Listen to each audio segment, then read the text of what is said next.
The Committee on Homeland Security, Subcommittee on Border and Maritime Security will come to order. Subcommittee is meeting today to examine DHS's entry, exit, and visa overstay efforts.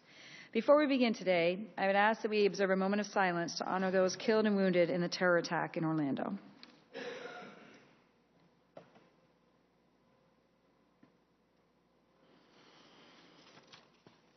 Thank you. Our thoughts and prayers go out to the victims and families of this terrible tragedy.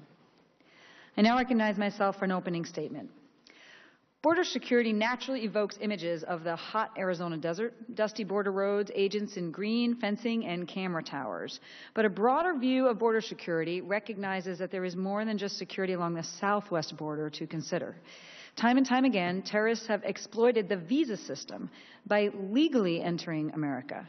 The 9/11 Commission put it this way, quote, "For terrorists, travel documents are as important as weapons." The Commission's focus on travel documents is not surprising.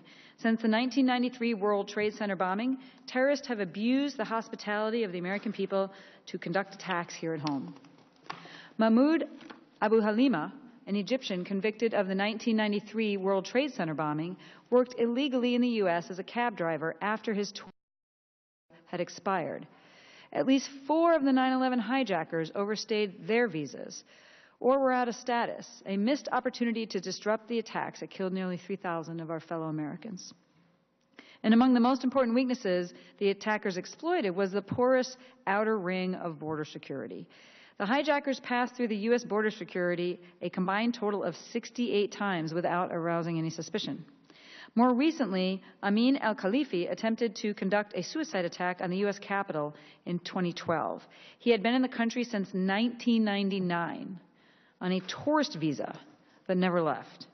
Another man, arrested in the aftermath of the Boston Marathon bombing, who helped destroy evidence, was able to return to the United States despite being out of status on his student visa. Clearly, visa security is an important element of keeping the homeland secure. To put the national security risks in perspective, a widely cited 2006 Pew Hispanic Center study indicated that as many as 40% of all illegal aliens who come into our country do not cross the desert in Arizona, California, or Texas, but come through the front door at our land, sea, and airports of entry with permission and then overstay their welcome. Earlier this year, the Department of Homeland Security released a visa overstay report demonstrating the visa overstay problem may be much worse than previously thought. In fiscal year 2015, fewer people were apprehended by the U.S. Border Patrol than overstayed their visas and are suspected to still being in the country, making the estimate closer to 68% of those illegally in the United States. And we have a graphic up there, a little bit of math to, where'd it go? It was up there, to show what we're talking about here. If you think about, again, with a 54% effective rate, you got to do a little math. For those who are apprehended, therefore those we think were gotaways. And then if you look at that, 223,000 gotaways, but visa overstays in 2015, 482,000. So the unlawful presence is up to 705,000 just based on these two numbers.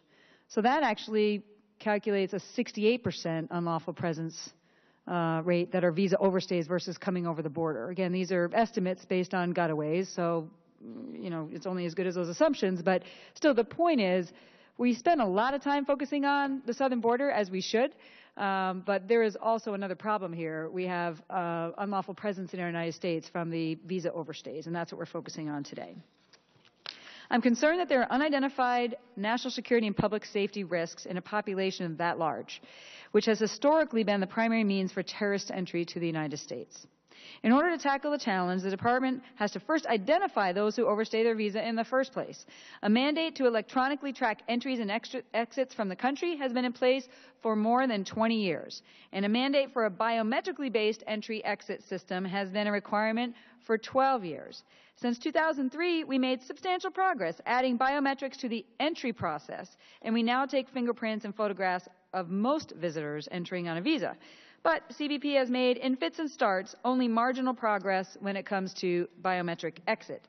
There have been a series of exit pilot projects at nation's air, land, and seaports over the last 10 years.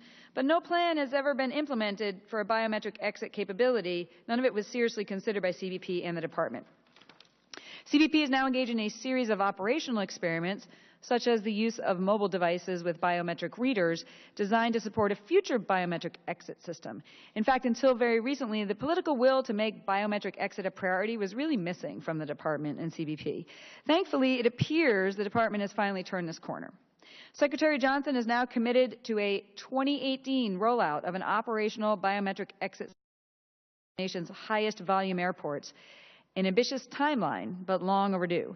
And Congress has recently provided a steady funding stream in the form of new fees that will enable CBP to make investments to bring this system online. Putting a biometric exit system in place, as the 9/11 Commission noted, quote, an essential investment in our national security, unquote. Because without a viable biometric exit system, visa holders can overstay their visa and disappear into the United States, just as 4 of the 9/11 hijackers were able to do. Once we identify overstays, especially those who present national security and public safety threats, we must dedicate resources necessary to properly remove those in the country illegally.